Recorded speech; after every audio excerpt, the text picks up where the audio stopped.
Vem comigo!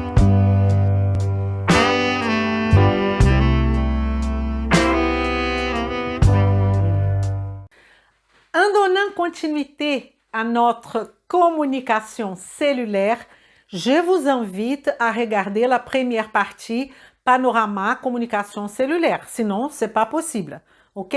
Donc, on a dit qu'on va faire un zoom sur notre récepteur membranaire. Mais ici, un peu de révision pour qu'on puisse mieux voir la chose.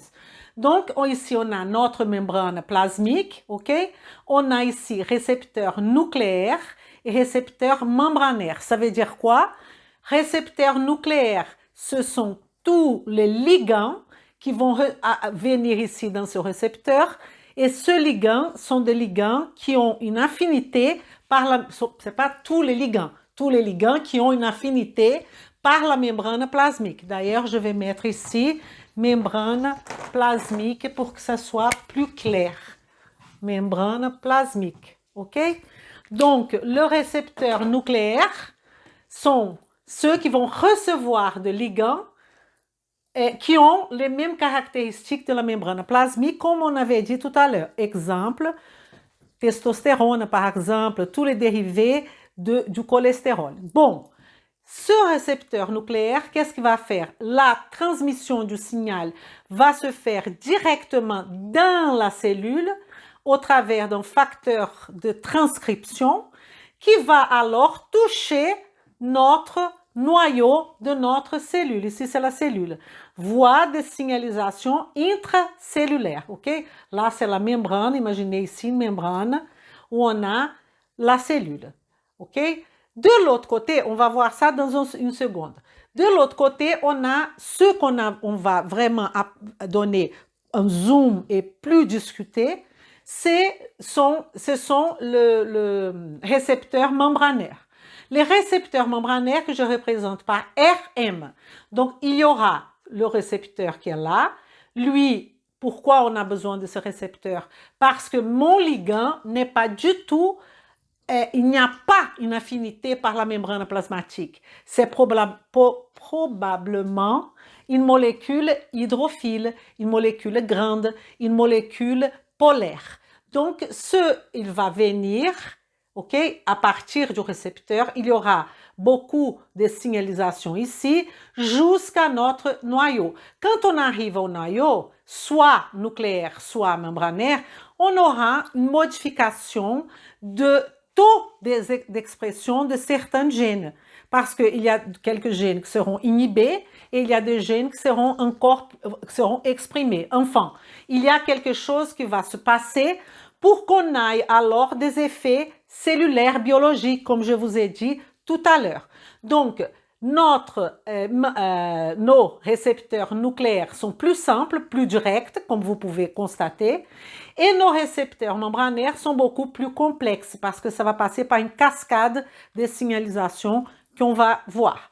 Donc, à partir de là, on aura ici, on va voir des transcriptions, on va voir des traductions et on aura la libération des protéines qui vont jouer où? Dans la division, la différenciation cellulaire ou même dans l'apoptose cellulaire, que c'est la mort de la cellule. Regarde tout ce que ce truc-là va faire. Aussi, va jouer dans les enzymes du métabolisme, par exemple. Ça va jouer dans la glycogénèse, dans la glycogénolyse. Donc, il y a des enzymes qui vont inhiber, qui vont stimuler soit la glycogénèse, soit la glycogénolyse, soit la néoglucogénèse. Donc, toutes les voies métaboliques de notre corps, des enzymes du métabolisme qui vont agir pour inhiber ou pour motiver, exciter. Et on a les protéines du cytosquelette. Vous connaissez, on a notre cellule, on a le cytoplasme et on a le cytosquelette. Une protéine, par exemple, c'est l'actine, production d'actine. Donc, on est bien d'accord qu'on a un récepteur qui a reçu une information d'un ligand, soit un ligand qui fait partie membranaire parce qu'il n'y a pas d'affinité par la membrane plasmatique, soit un ligand nucléaire qui vont venir au noyau et qui vont donner tous ces effets cellulaire, effets biologiques. Voilà les effets biologiques qu'on va voir petit à petit. Il faut pas, on est quand même en train de comprendre les choses. Et comme je vous ai dit, on va donner un zoom sur cette partie-là, le récepteur membranaire. Récepteur membranaire. Donc ici, c'est ma cellule, plusieurs récepteurs membranaires. Alors, on a ici essentiellement 3 types de récepteurs membranaires. On a le récepteur membranaire couplé aux protéines G. C'est celui-là qui nous intéresse aujourd'hui. On a aussi le récepteur qu'on appelle récepteur enzymatique ou récepteur d'un seul pas. Récepteur enzymatique, on a comme exemple la tyrosine kinase. C'est un récepteur de l'insuline. Ce n'est pas notre sujet d'aujourd'hui, mais il va venir. Parce qu'on ne peut pas comprendre le diabète, on ne peut pas comprendre des phénomènes pathologiques, diabète, hypertension, métabolisme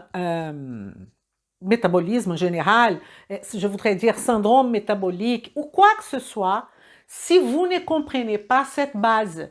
Et si vous êtes étudiant et vous avez ça comme matière en examen, oubliez l'examen.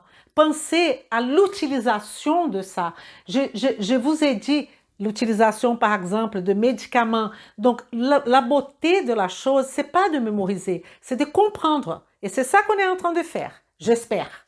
Donc, 3 types de récepteurs membranaires couplés aux protéines G, récepteurs enzymatiques qu'on ne va pas traiter aujourd'hui, et à canaux ioniques, métabotropes.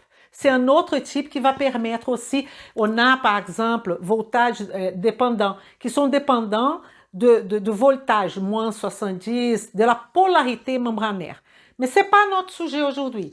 Notre sujet aujourd'hui, pour bien localiser, ce sont les récepteurs membranaires du type récepteur couplé aux protéines G. Donc, récepteur couplé aux protéines G, RCPG, récepteur couplé aux protéines G. G parce que c'est guanine. Vous connaissez guanine, ok? Donc, on peut avoir 2 formes de cette guanine. GDP, guanosine diphosphate. Comme on a ATP, adénosine triphosphate, ou ADP, adénosine diphosphate, on a aussi cette molécule qui est le GDP, guanosine diphosphate, et le GTP, guanosine triphosphate. Ça veut dire que ce sont des nucléotides. On est d'accord. Bon, les ligands, on avait dit dans notre panorama 1, la vidéo précédente, quels sont les ligands qui sont possibles pour ce type de récepteur? Les ligands qui ne sont pas du tout amis de notre membrane plasmatique. Et c'est pour ça qu'on a besoin de ce récepteur membranaire, qui sont hormones de croissance, LH, adrénaline, noradrénaline, glucagon et beaucoup d'autres. Beaucoup d'autres. Donc, ce récepteur sont des récepteurs qu'on appelle récepteurs transmembranaires en fait. Ce n'est pas un récepteur que membranaire. Regardez avec moi. Récepteur transmembranaire. Ici, j'ai fait une membrane cellulaire. OK? Imaginez la situation. La situation, c'est qu'ici, j'ai la cellule, ici, j'ai la membrane. Je suis en train de parler d'un de ceux-là, un de récepteurs. Il faut toujours localiser les choses, comprendre le grand tableau et après diminuer. Si vous ne comprenez pas ça, vous n'avancez pas. Donc, ici, j'ai ma membrane cellulaire, on va imaginer. Ici, j'ai mon récepteur. Regardez mon récepteur comme il est joli. On va analyser ce récepteur. J'ai dit que le récepteur est transmembranaire. Pourquoi il est trans? Parce qu'il va transpasser, il a une partie externe de la membrane et une partie interne à la membrane. Donc, il est transmembranaire. Il va passer, couper la membrane. On a une partie externe qu'on appelle N-terminal et une partie interne qu'on appelle C-terminal. On va calmement.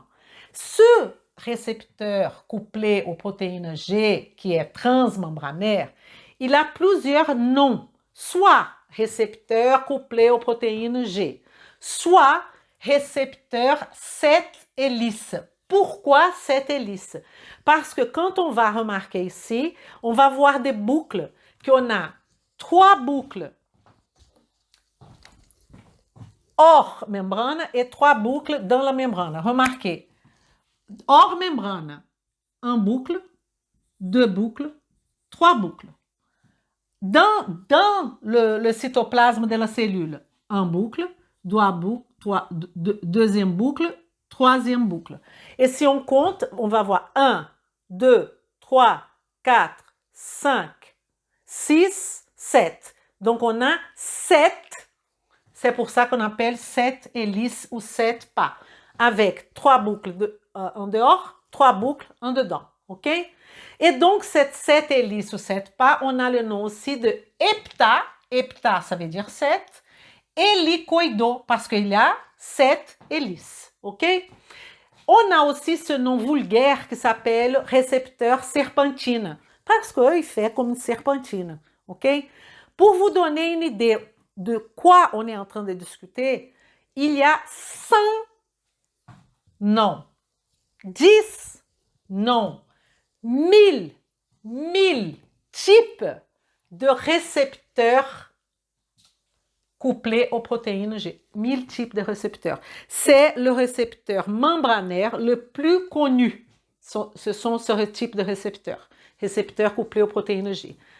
30 à 60% de médicaments qui sont faits dans le laboratoire, sont créés dans le laboratoire, sont conçus dans le laboratoire, sont de médicaments qui vont attaquer, qui vont utiliser ce type de récepteur à protéine G. Ça veut dire que le médicament va venir là. Ça veut dire que le médicament, c'est le ligand qui va venir là. Okay? Là, je ne parle pas de GH, LH, adrénaline, noradrénaline. Je parle d'un médicament qui peut rentrer là et va causer un effet cellulaire. OK? Donc, en regardant cette histoire, c'est un récepteur. Donc, la partie récepteur, c'est celle que je viens de vous montrer. Les hélices, la partie N-terminale, la partie C-terminale. Et là, on va voir la boucle numéro 3, elle est liée à une protéine qui s'appelle protéine G. Donc, récepteur couplé, associé aux protéines G. Cette protéine G, elle est divisée en 3 parties. Donc, elle est trimérique. Mérique, ça veut dire morceau. En 3 morceaux. Un morceau alpha, un morceau gamma et un morceau bêta. Donc, protéine G, c'est une hétérotrimérique. C'est une protéine hétéro. Pourquoi hétéro? Parce qu'il y a 3 types dans la protéine, alpha, bêta et gamma. Et pourquoi trimérique? Parce que ce sont 3 morceaux. Voilà, protéine G hétérotrimérique. OK? On ne peut pas oublier que la composition non active de ce récepteur couplé aux protéines G est, on a le récepteur, on a la protéine G ici et on a une molécule de GDP, guanosine diphosphate. Ça montre que ce récepteur est calme. Qu'est-ce que je suis en train de vous faire maintenant? En train de montrer les composants de ce type de communication cellulaire. Donc, dans ce type de communication cellulaire, qui sont les récepteurs couplés aux protéines G, on va voir le récepteur, partie terminale, N-terminale, dehors, C-terminale, dedans. On a 7 boucles, hélices. On a 3 boucles dehors, 3 boucles dedans. On a la protéine G inactive. Pourquoi je sais que ce truc est inactif? Parce qu'on a une molécule de GDP qui est collée là. Ça donne l'information que ça, c'est inactif. OK? Si on continue à comprendre comment cette protéine, ce récepteur va faire le ligand, comment va s'activer la chose, à un moment donné, cette protéine G va activer les effecteurs. Il faut hyper connaître ça. Parce que tout ça va dépendre de notre compréhension pour le glucagon, pour l'insuline, pour l'adrénaline, pour la noradrénaline, comment les neurotransmetteurs se font. Tout. Si vous ne comprenez pas ça, vous ne comprenez pas les autres choses qui vont venir. Donc, le groupe des effecteurs, donc ça veut dire que cette protéine G que ce récepteur couplé aux protéines G, quand il est activé, il va faire quelque chose, ça veut dire activer les effecteurs, ou il peut activer aussi un canal ionique, des canaux ioniques, ok? Ou il peut activer d'autres protéines via protéines adaptatrices. J'explique. J'ai mon récepteur aux protéines couplé aux protéines G, inactif. Quand il va s'activer, on a trois possibilités. Soit il va activer des effecteurs, qu'on va voir tout à l'heure. Soit il va activer un canal ionique. Ok? Soit il va activer d'autres voies que la protéine G ne fait pas partie, mais il active une autre voie qui elle-même va toute seule. S'appelle activer d'autres voies en utilisant une protéine adaptatrice. On ne va pas étudier ça maintenant, parce qu'on va étudier ce que le récepteur couplé aux protéines G participe effectivement. Ce n'est pas le cas, mais il faut que vous sachiez que ce récepteur aux protéines G, soit ils vont agir sur les effecteurs, soit ils vont agir sur les canaux ioniques. Ça veut dire quoi quand ils vont agir sur les canaux ioniques? C'est qu'ils vont motiver ce canal ionique à faire rentrer ou sortir des ions, calcium, sodium, potassium, etc., etc. OK? Ça, c'est pour tout ce qui est ion. Donc, on utilise ce type de récepteur pour ça aussi. D'accord? Alors, qui sont ces effecteurs? Ces effecteurs, ils ont des noms qu'il va falloir connaître.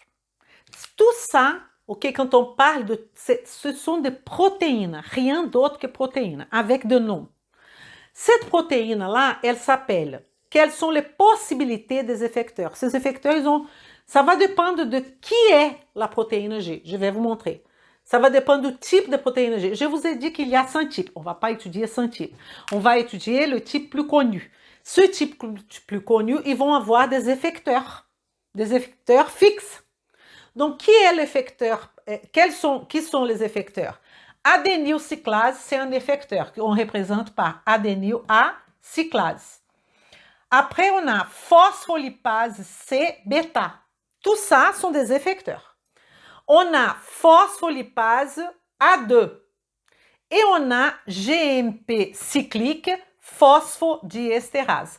Ah non, Elisa, là, je ne comprends plus rien, c'est trop difficile. Ce n'est pas difficile. Je suis en train de vous expliquer qu'on a ce récepteur de protéines G qui vont activer des effecteurs. Ça peut être effecteur numéro 1, numéro 2, numéro 3 ou numéro 4. OK? Ah, mais il travaille que sur les effecteurs? Non, il peut aussi agir sur les canaux ioniques. Et il peut aussi agir sur d'autres voies que pour commencer une autre voie. Il ne va pas participer. Donc, ce que je vais revenir ici, c'est dans notre protéine G, que je vous ai expliqué, que c'est une hétérotrimérique. Sauf que la partie qui va vraiment participer de cette histoire de activation des effecteurs, etc., c'est que la partie alpha. Donc, on a G-alpha qui va participer à un moment donné. Je vais vous expliquer ça dans l'autre vidéo. Là, on est en train de comprendre les composants. Donc, la protéine G-alpha, il y a types différents de protéines G-alpha. Il y a la protéine GS. Donc, on a récepteur couplé aux protéines GS qui va stimuler adénylcyclase. Ça veut dire que cette protéine ici, elle s'appelle GS. Pourquoi? Parce qu'elle va stimuler un effecteur qui s'appelle adénylcyclase. OK? Et qui va donner comme second messager, là je reviens, le récepteur va activer l'effecteur va activer le second messager va activer une protéine kinase. C'est comme ça. Donc, je suis en train de vous présenter quels sont les effecteurs. Je suis en train de vous présenter quels sont les types de protéines G. Protéine GS, alpha, pourquoi? Parce que c'est que alpha qui participe de tout ça. GS, stimulation d'un effecteur qui s'appelle adénylcyclase, qui va stimuler un second messager. Quel second messager? AMP cyclique. Regardez, adénylcyclase. AS, ça veut dire quoi? Enzyme. Enzyme, ça veut dire quoi? Protéine. Cette cyclase va donner AMP cyclique. Cyclase cyclique. AMP, vous connaissez AMP, ATP, adénosine trifosfate, ADP, adénosine diphosphate, AMP, adénosine monophosphate, mais ici, cyclase, cyclique, qui vient de l'action d'une cyclase. AMP cyclique. Je répète, protéine GS, stimulation. Après, dans notre prochaine vidéo, on a besoin de savoir tout ça. Donc, après que j'ai fini ma vidéo, vous allez revoir tout ça, réfléchir pour assister à la troisième vidéo. OK? Donc, GS, stimulation de facteur adénylcyclase. GI, inhibition, c'est une protéine, un récepteur à protéine G qui va inhiber cet effecteur. Quel effecteur? Adénylcyclase. Donc, GI, inhibition d'adénylcyclase. GQ va faire stimulation de quel effecteur? Phospholipase C-bêta. Et phospholipase C-bêta, maintenant tout paraît très bizarre, mais vous allez tout comprendre. Faites confiance en moi. Phospholipase C-bêta, elle va me donner comme second messager DAG, diacylglycérol. Et ou sinon, IP3. IP3, P, c'est de phosphate, inositol triphosphate. Donc, à la place ici d'avoir adénylcyclase, j'ai phospholipase C-bêta. Phospholipase C-bêta me donne comme second messager soit DAG, diacylglycérol. C'est quoi le diacylglycérol? Vous savez, ça vient de triacylglycérol. C'est qui ça? Triacylglycérol, c'est le triglycéride. OK? Diacylglycérol, c'est parce qu'il y a deux acides gras. Diacylglycérol et inositol triphosphate. Ou sinon, je parle des options de effecteurs. Ou sinon, je peux avoir je parlais de GS, je parlais de GI, je parlais de GQ. Et il y a aussi un autre type de récepteur, qui est récepteur G12, qui est stimulation de petites protéines, qui est un autre cas, qui sont des protéines monomériques. Celle-là, elle n'est pas monomérique, qui est utilisée pour des facteurs de croissance qu'on ne va pas discuter en ce moment. Donc, on va discuter plutôt pour stimuler ou inhiber l'adénylcyclase, et celle-là aussi qui est la stimulation de la phospholipase C-bêta. Donc, continuons nos effecteurs. Phospholipase A2, hyper connue cette phospholipase A2. Pourquoi? Parce que cette phospholipase A2 qui va faire l'hydrolyse de fameux acide arachidonique, que je pense que vous connaissez, si vous connaissez comment le lipide, comme on a par exemple le lipide, les structures du lipide, on a les oméga 3, les oméga 6, donc ici l'acide arachidonique qui va me stimuler, qui est un précurseur des eicosanoïdes, ok?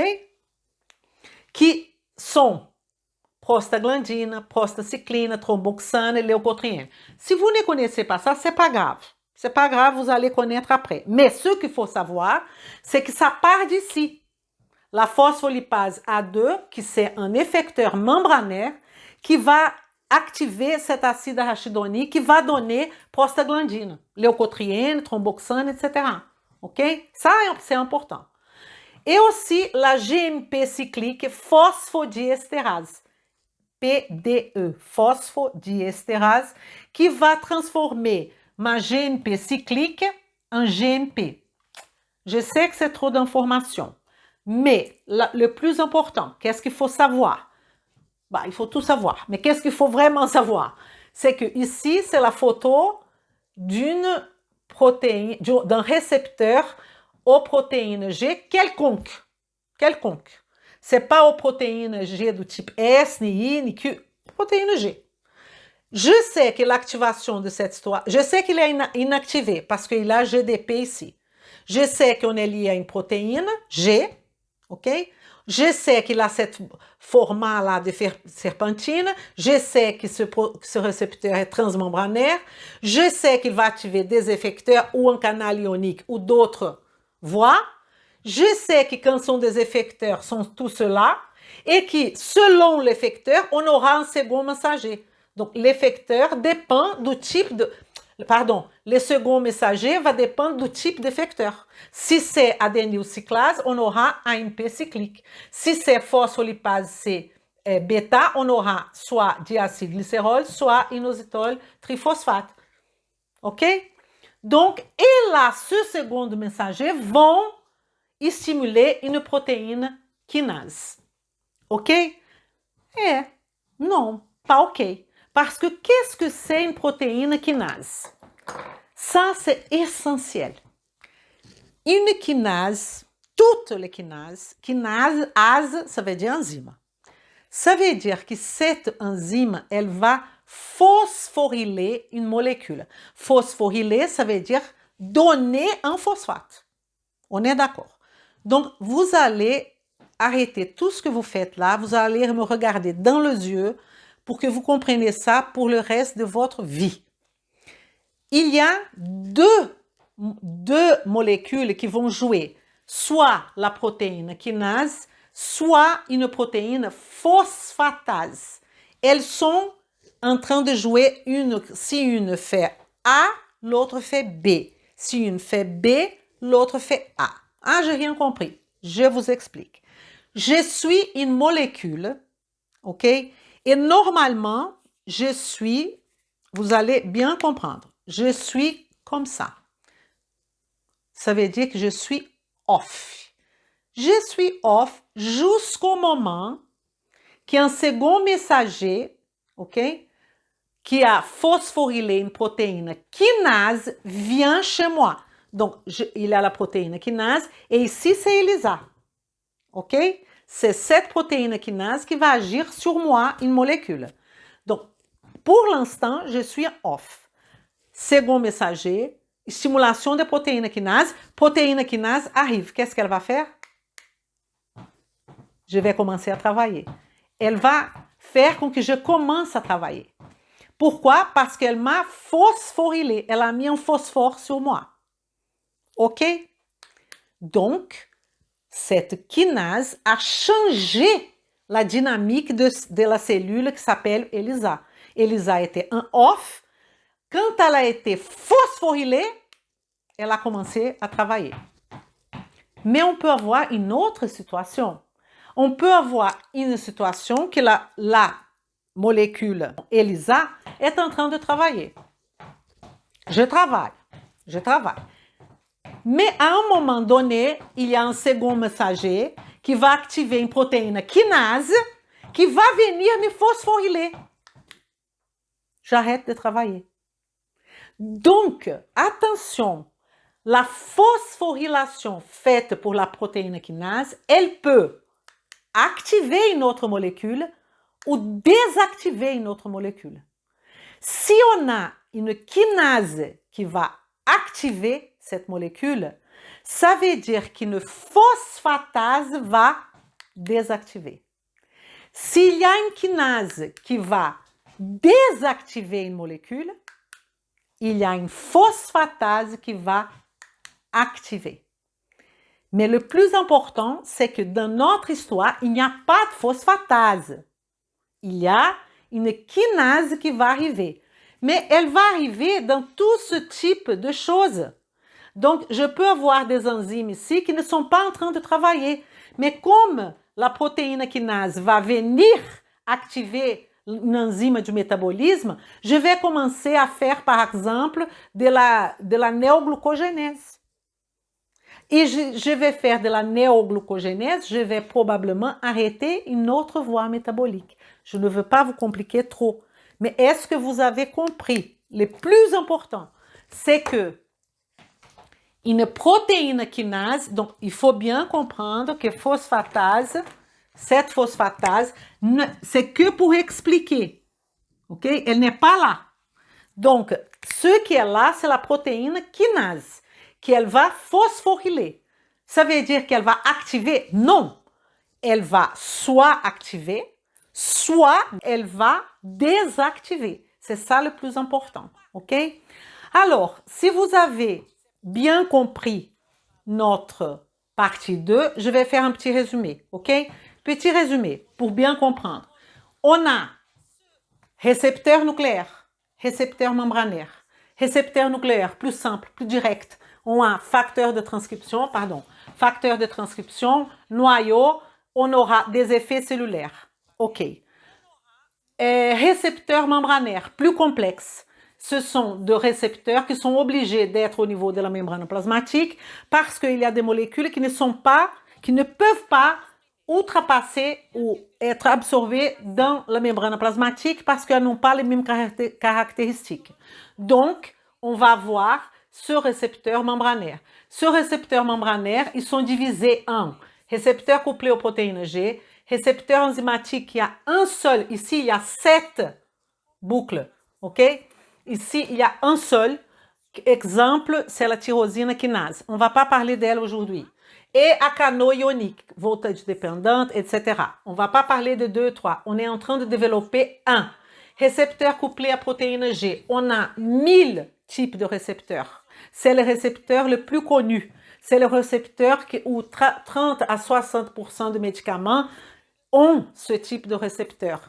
Ici, c'est un modèle pour tous les récepteurs. On va voir le récepteur, la partie récepteur transmembranaire, partie de dehors, partie de dedans. Ici, c'est mon ligand. Le ligand peut être quoi? Peut être, comme je vous ai dit, GH, LH, tout ça, plus le médicament, ok? Qui va venir pour l'instant. Tant que le ligand n'est pas là, on a cette molécule inactive, GDP. Si le ligand arrive, il y a des choses qui vont commencer à se passer. Ici, j'ai la partie C terminale, N terminale. Qu'est-ce qui va être couplé? La protéine G. Qu'est-ce que c'est la protéine G? C'est hétéro, parce qu'il y a alpha, bêta et gamma, trimérique, divisé en 3 parties. Cette protéine G, la partie qui nous intéresse, c'est G alpha, parce que c'est l'alpha qui va faire l'affaire. On a GS, cet alpha, il y a plusieurs types. GS qui va stimuler un type d'effecteur, GI qui va inhiber ce effecteur, GQ qui va stimuler un effecteur qui s'appelle phospholipase C bêta, qui va me donner G12. Tout ça, chaque effecteur me donne un type différent de second messager. Par exemple, adénylcyclase me donne AMP cyclique. Phospholipase C, effecteur, phospholipase C bêta, me donne 2 types de second messager, soit diacylglycérol, soit inositol triphosphate. Après, on a phospholipase A2, un autre effecteur qui va être dans la membrane, qui va hydrolyser l'acide arachidonique, mon Dieu, ok? L'acide arachidonique qui va nous donner les eicosanoïdes, les prostaglandines, prostacycline, thromboxane, c'est un précurseur.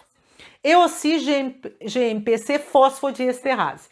Ce qui est important, on a le récepteur. S'il est activé par le ligand, on active l'effecteur. On active l'effecteur, on peut activer d'autres choses. Je n'ai pas expliqué. On peut activer le canal ionique, j'ai expliqué un petit peu. Je peux activer aussi d'autres voies métaboliques qui n'ont rien à voir avec ma protéine G. Ok? Mais elle va activer une autre voie métabolique au travers de cette protéine adaptatrice. Ce n'est pas le moment. On est en train de parler de l'action à elle-même, de ce récepteur couplé aux protéines G. Donc, on a ces effecteurs qui vont stimuler les seconds messagers. Les seconds messagers vont stimuler la protéine kinase. Quand on a le mot kinase, n'importe quand, n'importe où, n'importe comment, kinase veut dire phosphorylation d'une autre molécule. Quand on phosphoryle une autre molécule, soit cette molécule, elle était activée et la phosphorylation va désactiver. Soit elle était désactivée et la phosphorylation va activer. Cette action, le contraire, ça veut dire si la kinase active, la phosphatase va désactiver. Si la kinase désactive, la phosphatase va activer. J'espère que vous avez compris. C'est hyper important. Donc, ce que je vous demande maintenant, c'est de me répondre en dessous, parce que vous ne me répondez pas trop. Est-ce que vous avez compris cette conception de récepteur couplé aux protéines G? Dis oui ou non, c'est tout. C'est pas compliqué. Donc, je vous demande de participer, je vous demande de partager cette connaissance. C'est hyper important le partage. C'est pour ça que je suis là. Et je vous attends, partie 3. À tout de suite.